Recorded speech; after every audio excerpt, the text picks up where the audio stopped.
Olá, amados! Sejam muito bem-vindos a mais um vídeo aqui do nosso canal, onde todas as quintas-feiras nós trazemos uma nova palavra de Deus direto ao teu coração.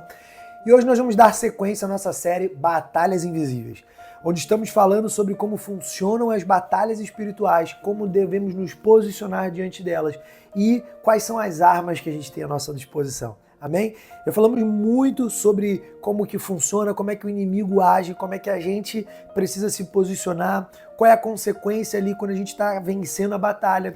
E hoje nós vamos falar sobre um tema muito importante, que é como que eu faço pós-batalha. E aí, venci a batalha. E depois, o que sobra? O que vai acontecer depois? Vamos falar sobre isso no vídeo de hoje. Então, vamos para a palavra de Deus. Não esqueça, se você ainda não é inscrito, já clica aí no sininho e vamos embora. Abra, se você puder, comigo em Romanos, capítulo 5, versículo 1. Vamos lá. Olha o que diz Romanos 5:1. Portanto, sendo justificados pela fé, temos paz com Deus por nosso Senhor Jesus Cristo, pelo qual também temos acesso pela fé a esta graça, na qual estamos firmes e nos regozijamos na esperança da glória de Deus. E não somente isto, mas também nos gloriamos nas tribulações, sabendo que a tribulação produz paciência, a paciência produz experiência, e a experiência produz esperança. E a esperança não nos envergonha, porque o amor de Deus está derramado em nossos corações pelo Espírito Santo que é dado por nós. Então, qual que é a consequência de uma batalha invisível, de uma batalha espiritual? Uma batalha não deixa de ser uma tribulação. E no final das contas, depois que a gente passa por uma batalha ou por uma tribulação e a gente vence essa batalha, ou na verdade a gente assume o posicionamento de vitória que nós já recebemos a partir do sacrifício de Jesus na cruz do Calvário, quando nós entendemos isso, assumimos esse posicionamento e ganhamos de fato essa batalha assumindo esse posicionamento, a gente venceu essa tribulação. E quando a gente vence essa tribulação, Romanos 5:1 nos ensina que o próximo passo da tribulação é a paciência. Ou seja, quando você vence uma tribulação, você se torna uma pessoa, primeiro, mais paciente. Você começa a ter mais paciência. Por quê? Porque muitas vezes algumas tribulações não são no nosso tempo. Então são no tempo de Deus. E às vezes o tempo de Deus é 1 mês, 2 meses, 1 ano, 1 década às vezes, dependendo do tipo da tribulação. E quando você vence aquilo, você percebe que você se tornou uma pessoa mais paciente, porque você passou a entregar o controle total daquela situação nas mãos de Deus. E ao entregar esse controle, você se tornou paciente por entender que não tem a ver com a tua capacidade, com a tua habilidade de resolver aquilo, mas sim com a tua fé, com o teu posicionamento, com a forma que você ora, jejua, intercede e principalmente a forma que você confia que Deus está resolvendo essa situação. Então o primeiro passo é que essa tribulação, a primeira consequência é gerar paciência. Você se torna uma pessoa mais paciente. Só que a paciência, ela também produz experiência.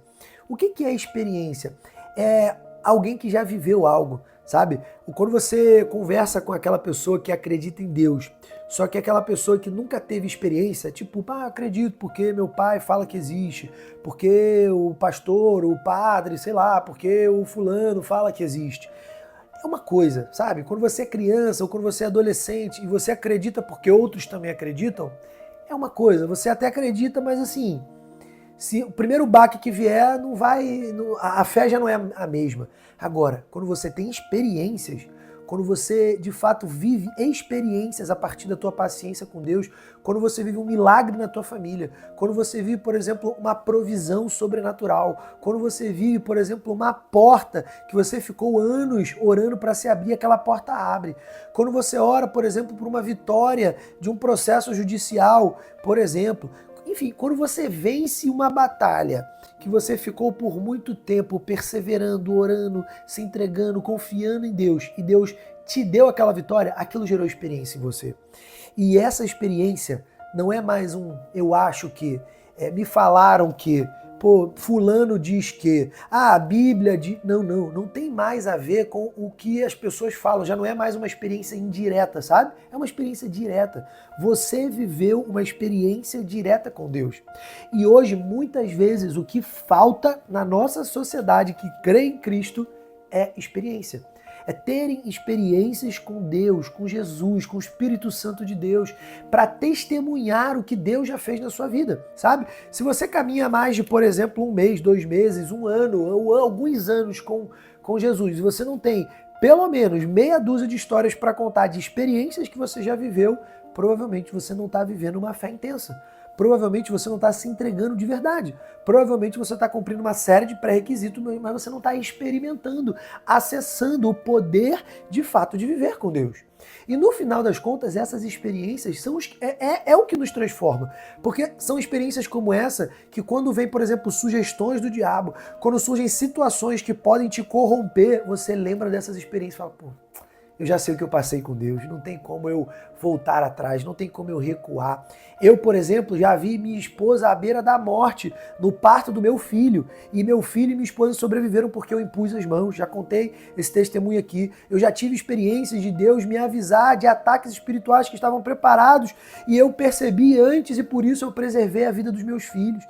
Eu já tive experiências de provisões sobrenaturais que eu não sabia de onde viria, cifras que eu não tinha a menor ideia de como eu conseguiria ter aquilo. Eu orei, Deus me deu uma direção, eu agi e aquilo aconteceu. Então, no final das contas, a gente, quando vive experiências com Deus em todas as áreas da nossa vida, profissional, financeira, espiritual, ministerial, familiar, a gente começa a não apenas viver o que as pessoas falam do que é a fé e do que é Deus, mas a gente começa a viver do que a gente conhece de Deus. Então são essas experiências que nos testificam, que nos dão o que outras versões, né, quando a gente fala experiências, outras versões chamam de selo do Espírito, que é o selo do Espírito, você está selado. A partir do momento que você venceu essa batalha, você foi selado pelo Espírito de Deus. E você agora está autorizado a não apenas vencer novamente batalhas desse tipo, nessa área, mas também você agora é um instrumento de Deus para levar essa vitória para outras pessoas que estão passando por desafios similares. É por isso que muitas vezes as pessoas que venceram, por exemplo, vícios de bebida, vícios de drogas, vícios de um adultério, as pessoas que venceram, por exemplo, a escassez, as pessoas que venceram, por exemplo, algum tipo de batalha espiritual de desordem, de caos na sua casa, você está autorizado por Deus, você está selado pelo Espírito Santo de Deus para não apenas vencer de novo essas batalhas, mas para levar essa vitória para todos aqueles que precisam dela. E quando você é selado por isso, agora já não tem mais a ver com as nossas batalhas, tem a ver com as batalhas dos nossos irmãos. Então o próximo passo das nossas batalhas, o próximo passo depois que a gente vence as nossas batalhas é entender que nós temos uma ferramenta para vencermos novamente, caso surjam de novo, mas entendendo que agora eu tenho a responsabilidade de levar essa vitória, esse posicionamento, essa palavra, esse tipo de testemunho para outras pessoas que estão passando ou que daqui a pouco vão passar por batalhas similares. Entende? E aí, qual que é o próximo passo depois da experiência? É a esperança. A esperança nada mais é do que a fé por aquilo que a gente não sabe, não tem certeza, não sabe o que vai acontecer, a gente não vê, mas a fé, ela é produzida pelo ouvir a palavra de Deus e quando a gente vive experiências com Deus. Então, quando a gente passa por essas batalhas, o próximo passo depois da experiência é a esperança, porque eu já vivi uma vez, então eu sei que eu posso viver de novo. Então, eu sei que o milagre pode bater na minha porta o tempo todo se eu estiver obediente, se eu estiver posicionado e se estiver, obviamente, alinhado com o tempo e com a vontade de Deus. Então, quando nós entendemos isso, a gente passa a produzir uma esperança que já não tem mais a ver com o que a gente vê. E são nesses momentos, é a partir do momento que você alcança esse nível, após vencer algumas batalhas, é que a tua fé é testada, é provada, e situações podem vir e ir, as coisas podem acontecer, mas nada rouba a tua fé. Nenhuma circunstância externa, nenhuma tempestade rouba a tua fé. E aí você se torna literalmente aquele homem ou aquela mulher que lá em Lucas 6,46 a gente vê que Jesus fala na parábola, que o homem que de fato conhece a palavra de Deus, mas que não apenas conhece, mas que pratica, ele é como um homem que se alicerça, põe o alicerce da tua casa debaixo da rocha. Ou seja, ele tem um fundamento sólido, pode vir tempestade, pode vir vento forte, pode vir o que for, mas a casa dele não cai, ela não se desmorona. Por quê? Porque ele tem um alicerce sólido. Ele sabe aonde está apoiado a fé dele, o que ele crê, o que ele vive. E quando a gente vive esse tipo de esperança, esse tipo de fé, Os próximos 2 passos a partir disso é a gente, primeiro, levar essa autoridade para outras pessoas e, segundo, é a gente cumprir o ID do Evangelho. Lá em Coríntios, se não me engano, 2,14, fala que a gente precisa cumprir o ID, a gente precisa cumprir a palavra de Deus. E lá em Lucas, se eu não me engano, Lucas 10,19, fala que a gente precisa cumprir a autoridade, que Jesus nos deu a autoridade para pisar em serpentes e em escorpiões. Então, a partir do que a gente venceu essa batalha, na verdade essa autoridade a gente já tinha, só que a gente às vezes não conhecia porque a gente não tinha usado. E aí quando a gente usa a primeira vez e vence uma batalha, a gente entende a autoridade que a gente tem e a gente agora consegue ter certeza dessa autoridade para as nossas batalhas, mas também para as batalhas que a gente, para as batalhas das pessoas ao nosso redor. Eu costumo brincar que a autoridade de Cristo, ela é, para fazer uma analogia, ela é quase igual a aprender a dirigir. Porque quando você está aprendendo, aquilo parece tão novo, aquilo parece tão estranho que, cara, como é que eu vou fazer isso, meu Deus? Como é que eu passo a marcha e olho o retrovisor e olho aqui ao mesmo tempo? Se você lembra do teu período de autoescola, você já passou por isso. Agora, depois que você fez a prova e passou, você, opa, legal, caramba, então eu realmente sei. Então, a partir do momento que você tem aquela habilidade, você vai para o dia a dia ali dirigindo.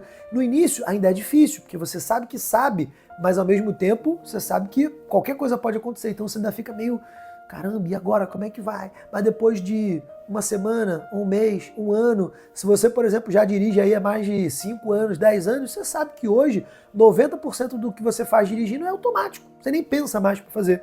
Ou seja, a autoridade, ela também vem no automático, ela vem no dia a dia, quando você vive, experimenta, tem experiências, tem esperança, isso gera fé, essa fé você começa a usar na vida de outras pessoas, e aí essa autoridade você já não usa mais para si, você já começa a colocar pessoas no teu carona, e você dirige junto com ela, e você conversa enquanto dirige, e você começa a fazer tudo ao mesmo tempo, por quê? Porque você entende que tem coisas que entram no automático. A autoridade de Cristo, ela não precisa de força para a gente exercer, a gente só precisa de conhecimento e prática, exercer essa autoridade levando também para outras pessoas. Então, o nosso dever e a nossa obrigação é levar a palavra de Deus e levar esse conhecimento para todos ao nosso redor. Se pessoas ao teu redor, se familiares, parentes ainda não vivem essa autoridade, tem alguma coisa errada no que você está vivendo com Deus.